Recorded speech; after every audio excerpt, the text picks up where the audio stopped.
Donc dans ce commentaire, j'ai un dev de 30 ans qui m'assure que le code c'est une toute partie du métier et que le vrai travail c'est les urgences et corriger les bugs. Et que selon lui, Claude et ChatGPT ils s'en foutent des bugs, de l'urgence, etc. Et du coup, l'IA ça sert à rien, en plus ça hallucine, et que qui c'est qui va avoir un procès, et bah c'est celui qui utilise ça, alors attention, il faut pas utiliser l'IA. Donc là, on est typiquement dans ce que je dénonce dans ma vidéo initiale, hein, vous irez la voir si vous l'avez pas vue.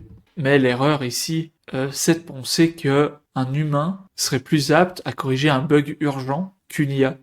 Alors pardon, Sam virtuel, mais Sam, c'est déjà le cas. Si aujourd'hui tu as un bug sur ton app, tu vas appeler un développeur qui va mettre des heures avant de trouver d'où ça vient.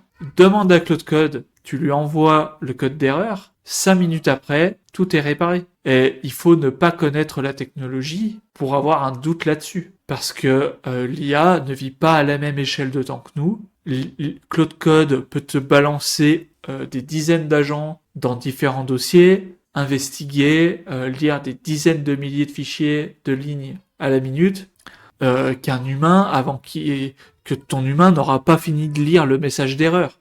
Et d'ailleurs, si je peux reprendre un exemple avec Melvin, qui est mon formateur Claude Code, hein, à qui je remercie énormément d'avoir fait son produit iBuilder, qui est une super formation pour apprendre à utiliser Claude Code quand on n'est pas développeur.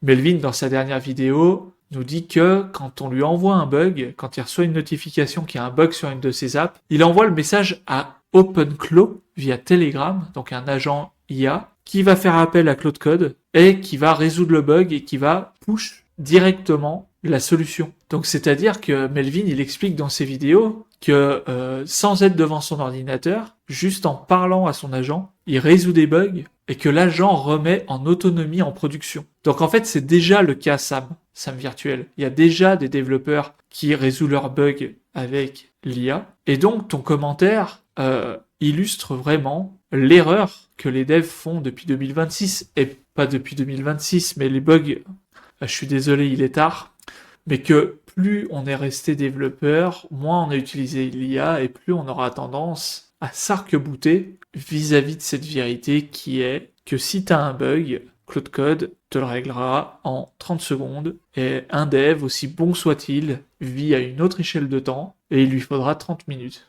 Évidemment qu'il faut apprendre un max pour savoir bien piloter l'IA. Commentaire de CR4NK7. Alors lui, à l'école 42, il apprend du C tous les jours. Et il apprend en profondeur. Et il met un point d'honneur à comprendre tout ce qu'il fait. C'est important. Parce que ceux qui vibe code, ils sont incapables d'expliquer leur code. Alors quel problème, me direz-vous? Seul le résultat compte? Eh ben non! Alors là, j'aimerais vraiment réagir là-dessus. Un point d'honneur. Alors l'honneur n'a rien à voir dans le code. Le code, c'est quelque chose qu'on fait pour avoir un résultat, pour avoir une expérience utilisateur. Il n'y a aucun honneur à coder. Si tu veux faire de l'honneur, tu vas sauver des pingouins, tu vas militer quelque part sur quelque chose qui fait sens pour toi. Mais quand tu fais du code, la seule chose qui compte, c'est le résultat. Tu me montres deux apps qui font sensiblement la même chose, et puis t'as une app où t'as tout compris de ton code, mais qu'est-ce que j'en ai à foutre? Franchement, je suis le client, tu vas me dire, mais le code il est super pur, mais moi je m'en fous. Le client il s'en fout. Le client il veut quelque chose qui réponde à ses désirs, qui réponde à ses besoins. Et je peux t'assurer qu'aucun humain sur Terre, son besoin, ça va être que le code de son app soit fait par quelqu'un de l'école 42 qui a étudié le C. Il en a rien à faire. Exception faite, comme il y aura sûrement des gens qui adorent l'argentique, qui sont 0,1% de la population, et pour qui tu pourras faire du truc en C, et pour qui ce sera important. Mais c'est des gens qui sont ultra minoritaires. Je ne connais aucune personne qui va acheter un SaaS parce que sur la page de vente, il a vu que le code était fait magnifiquement bien, quoi. Ça n'existe pas. Ça, si on le voit de nulle part, c'est parce que les gens s'en foutent. Lorsqu'on code, et là je vais retomber sur le même argument que tout à l'heure, que pour review le code, pour corriger les bugs, Claude Code est meilleur. Donc je vais pas encore alimenter. les attaquants pensent comme des humains. Alors là, il y a encore quelque chose. Ça veut dire quoi, penser comme un humain? Parce que je sais pas si vous êtes au courant, mais l'IA reproduit le fonctionnement neuronal des cerveaux humains. Ça réfléchit par association, c'est une base de données de vecteurs, de mots sur lesquels on leur a appris avec notre propre langage. C'est d'ailleurs pour ça qu'elles ont passé le test depuis longtemps, ou quand on parle avec elles, quand on fait le test, où on fait 50 bots et 50 humains qui discutent avec des gens, et ben les gens savent pas dire s'ils parlent à une IA ou s'ils parlent pas à un humain. Ils se trompent une fois sur deux. C'est parce que voilà, si on appelle ça une intelligence, c'est pas pour rien. Ça fonctionne d'une manière similaire à l'intelligence humaine. Et de croire que le cerveau humain pourrait attaquer d'une meilleure façon un système, c'est complètement faux. Encore une fois, l'IA est sur une autre échelle de temps que nous. Elle va pouvoir voir 10 fois plus de failles ou voir les failles 10 fois plus vite. Donc, que ce soit pour attaquer ou pour se défendre, l'IA est supérieure. Bon, là, la béquille, ça, c'est phrase IA, bon, je vais même pas en parler ici. Bon, il se rattrape en disant que la phrase est un peu bateau parce que l'IA lui a sorti un truc où on voit à 100 000 que ça, c'est typiquement la phrase IA. Et bon, bah, si c'est prouvé par le MIT, bon, c'est dommage que tu nous sortes pas l'étude de quoi ça parle. Alors, maintenant j'ai un cyborg. Contenu honnête, j'ai aperçu commentaire d'un cyborg. J'apprécie la transparence sur les biais cognitifs, mais il y a un paradoxe dans la vidéo que je n'arrive pas à résoudre. Alors donc là, il me dit que je suis victime du biais du survivant parce que moi-même, j'ai réussi à faire quelque chose, mais que je serais le seul no-codeur, vibe-codeur, non-développeur à réussir à faire quelque chose. Alors vous voyez là juste à droite, il y a Oussama Hamar qui, durant une de ses conférences, enfin pas une de ses conférences, il a fait un live de 12 heures pour vendre un système qu'il a fait 100% avec Claude Code. Et d'ailleurs, son produit, c'est de former les gens à utiliser Claude Code. Des gens qui sont des CEO. Donc voilà, Oussama Hamar, vous pouvez penser que c'est un voleur ou que c'est quelqu'un de mauvais, mais vous pouvez quand même pas trop penser que c'est quelqu'un qui a pas une vision, qui a pas aidé des startups et qui est une pipe dans ce milieu-là. Donc si Oussama Hamar forme des CEO, des patrons de boîtes à Claude Code pour créer leurs propres outils, c'est que c'est pas juste un biais du survivant, c'est que vraiment ça marche. Et puis je pense qu'il y a d'autres exemples de personnes qui font des trucs avec Claude Code et qui sont pas dev. Donc l'IA elle remplace tout. L'IA elle remplace tout. Si tu lui demandes de te faire une structure, elle te fera la structure. Si tu lui demandes de faire un junior, elle te fait les tâches d'un junior. Et donc là, c'est pas ce que je dis vraiment. Hein. Je dis pas j'ai fait un SaaS sans coder, donc les devs sont les nouveaux Kodak. Les devs, c'est les nouveaux Kodak parce que ils ont sous les yeux un outil qui code à leur place, qu'ils utilisent tous les jours. Ils voient bien que la pente elle est exponentielle sur les progrès. Ils voient bien qu'il y a toujours des features qui sortent, qui font que leur expertise est de moins en moins valable. Et pourtant, ils sont capables de dire que les développeurs c'est important, connaître le code c'est important, etc. C'est pour ça que je dis que c'est les nouveaux Kodak. Comme Kodak qui avait dans les mains leur appareil photo numérique, qui voyait bien que ça allait progresser, qui voyait bien que les pixels allaient s'affiner, qui voyait bien que ça pouvait se mettre sur des écrans, que ça pouvait s'envoyer, qu'il n'y avait pas les contraintes physiques de la pellicule. Et donc c'est pour ça que je dis que c'est Kodak, c'est pas vis-à-vis de moi, bon ça se sent codé.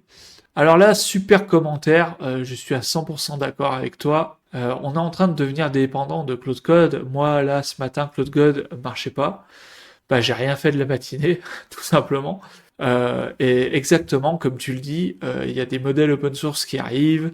Là, il y a Kimi 2.5 qui potentiellement pourrait remplacer Claude Code.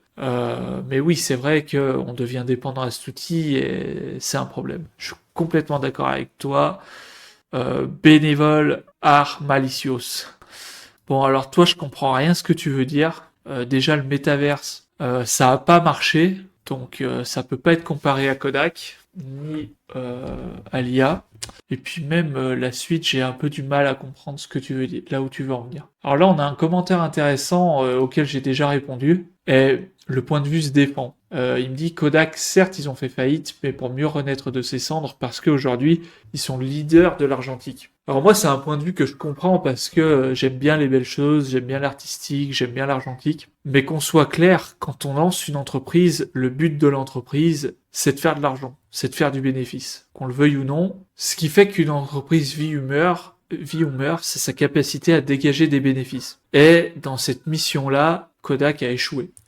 Si on veut faire des trucs qui nous plaisent, c'est des hobbies, c'est des assos, mais dans le jeu de l'entreprise, on ne sacrifie pas une boîte leader d'un marché. C'est pas renaître de ses cendres en fait. Je pense que là, il y a une incompréhension de ce qu'est une boîte, ce qu'est l'entrepreneuriat. Mais je comprends ton point de vue et d'un côté, si c'était moi qui étais le patron de Kodak, je préférerais avoir un Kodak leader de l'argentique que un Kodak avec 140 000 personnes. Mais voilà, c'est d'un point de vue purement objectif business, je pense qu'on est dans l'erreur à penser comme ça. Parce que sinon, il faut faire une asso et c'est pas vraiment une entreprise. Parce que j'imagine que devoir licencier des gens, les boîtes qui ferment, ça n'a pas dû être une partie de plaisir et voilà. Bon, alors là, j'ai quelqu'un qui me dit que il faut pas que je croie que lui et moi on a le même niveau grâce à l'IA.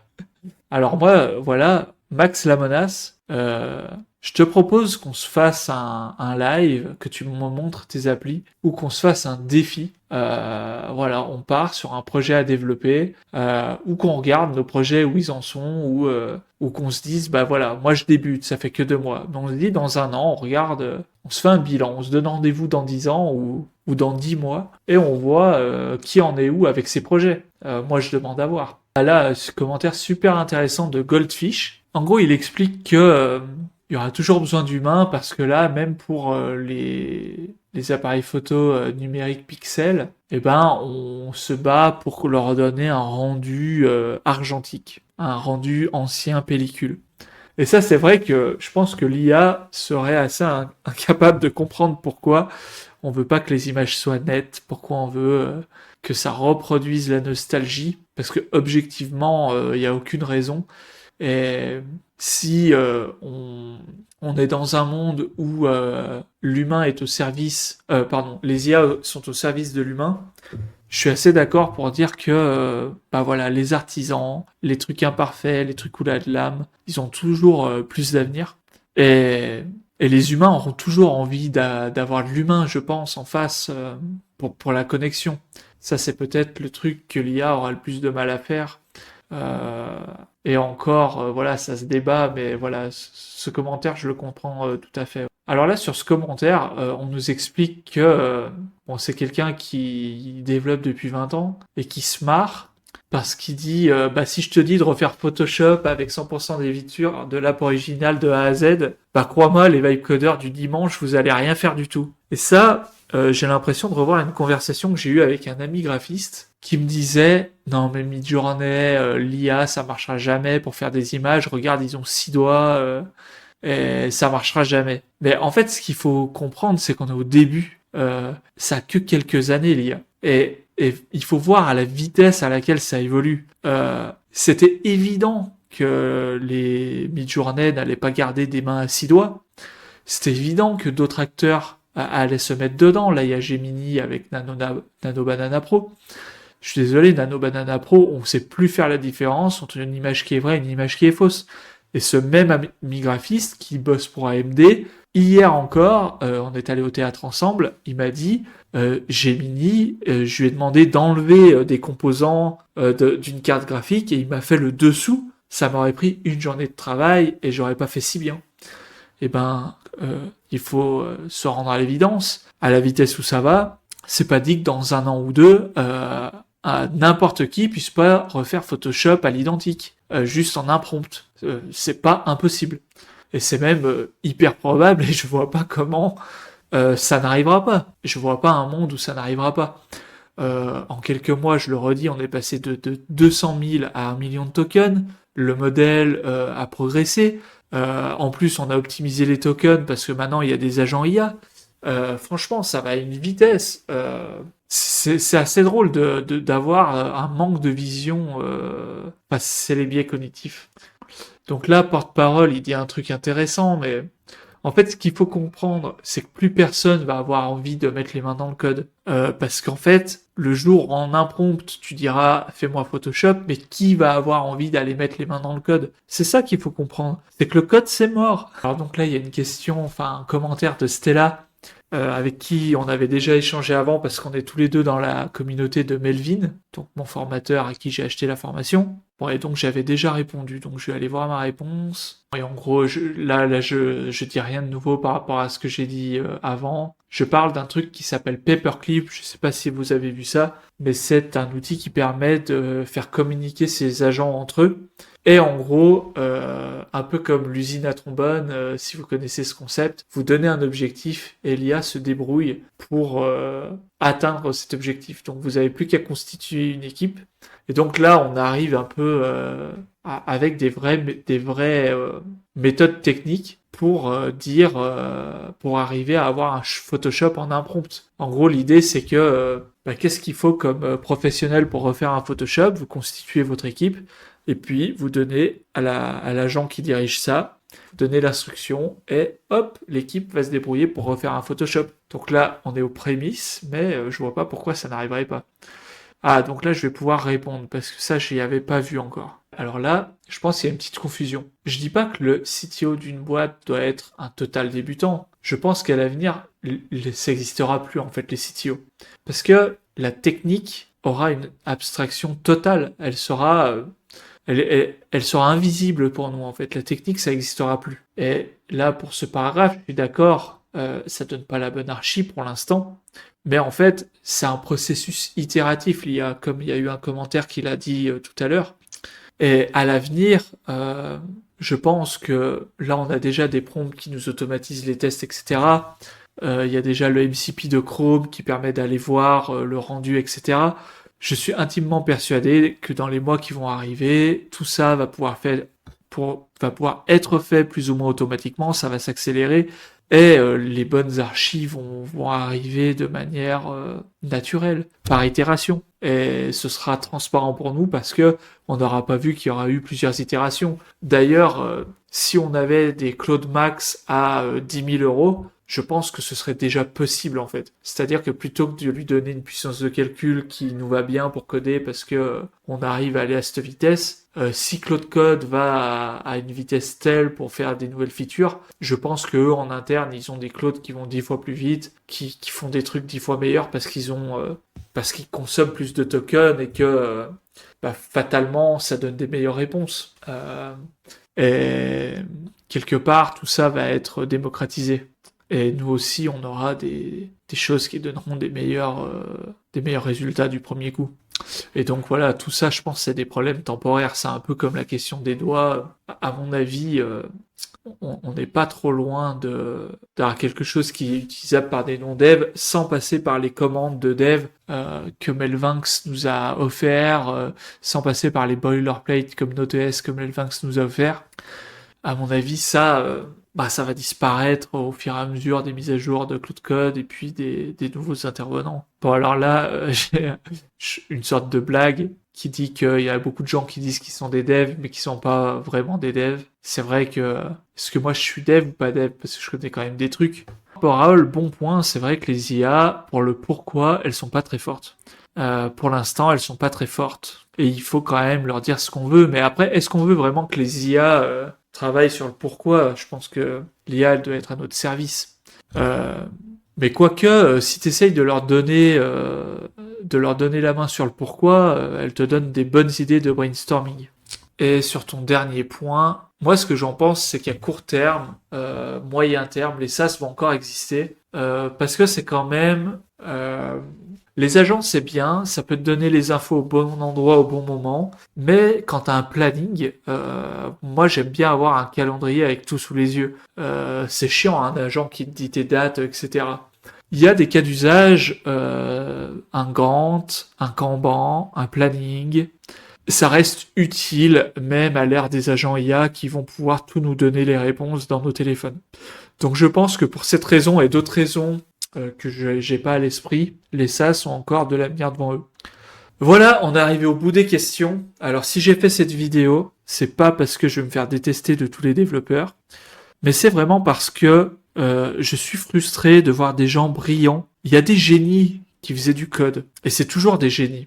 Mais les génies sont sensibles aux biais cognitifs, comme tout le monde, et peut-être même plus. C'est un peu comme cette histoire d'alignement de l'IA. Je sais pas si vous savez ça, mais l'IA, plus elle est plus puissante, plus c'est difficile de l'aligner. Parce qu'en fait, et plus c'est dangereux. Parce qu'en fait, c'est quelque chose d'inhérent, qui n'a rien à voir avec l'intelligence. Et je pense que fondamentalement, c'est notre structure de cerveau qui est comme ça.